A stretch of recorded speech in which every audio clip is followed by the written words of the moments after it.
The Problems with Connecticut Climate Change Policy, Part 5, Connection to the United Nations. An important point that needs to be made when discussing Connecticut climate change policy is that it was not some grassroots movement that began pushing for climate change legislation in Connecticut, but instead the push comes from the international level at the United Nations. This fact can be easily documented by reading through the various Connecticut climate change papers and viewing the numerous citations to the United Nations and related organizations. One early example of the United Nations' direction into Connecticut climate change policy can be seen in the agreement made in 2001 between the governors of New England and the premiers of Eastern Canada, known as the 2001 Regional Climate Change Action Plan. In the action plan, it is stated that, quote, the ultimate goal of greenhouse gas emission mirrors that of the United Nations Framework Convention on Climate Change, the UNFCCC, to which both the United States and Canada are signatories, end quote. The UNFCCC would then go on to be cited multiple times in Connecticut climate change papers.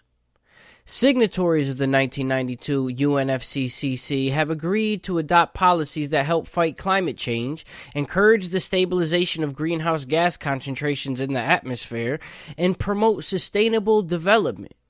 To get a better understanding of the UNFCCC, read the document titled A Brief Analysis of the United Nations Framework Convention on Climate Change. A link will be provided in the description.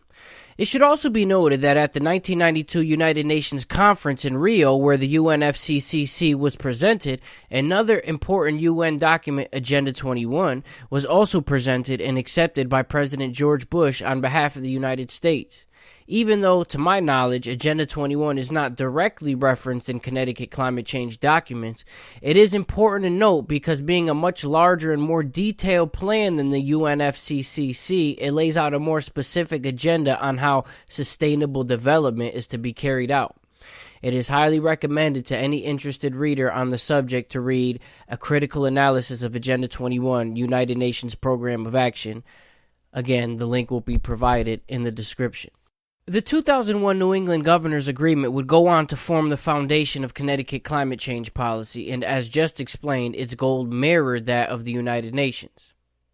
The following year, 2002, the Connecticut Governor's Steering Committee met to further discuss the goal of reducing greenhouse gas emissions as agreed to in the 2001 New England Governor's meeting. Important to note about this 2002 meeting is that it was held at the Pocantico Center in Tarrytown, New York.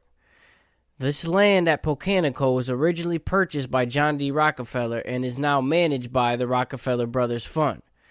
The Rockefellers have multiple connections to the United Nations, including donating the money for the land on which the UN stands today. For a more comprehensive analysis of the United Nations Rockefeller Connection, check out the fourth part in this series titled The Rockefeller Connection, as well as the presentation titled The Rockefeller United Nations Connection. In the paper which derived from that 2002 meeting, and several times after that, the organization ICLEI, or the International Council for Local Environmental Initiatives, is cited as a group working in Connecticut to reduce greenhouse gas emissions. Indeed, several cities across the state have become members of ICLEI at one time or another. ICLEI, today known as Local Governments for Sustainability, is a major non-governmental organization, NGO, that has been highly influential in spreading the concept of sustainable development and other United Nations programs across the world. ICLEI was founded at the United Nations and is cited in the United Nations Program of Action, Agenda 21, as one of the 3 non-governmental organizations active in the field of propagating sustainable development policy. Finally, we get to the scientific body known as Intergovernmental Panel on Climate Change, the IPCC. State officials rely heavily on information put out by the IPCC to justify their climate change programs, citing their reports throughout the Connecticut climate change papers. And of course, the IPCC was established by the United Nations. Further connections could be presented, but the point is made. Connecticut climate change policy is being influenced and ultimately directed by international organizations, specifically the United Nations. Thank you for listening. Watch the related videos and subscribe to my channel to follow me as I try to reverse social engineer the mass programming.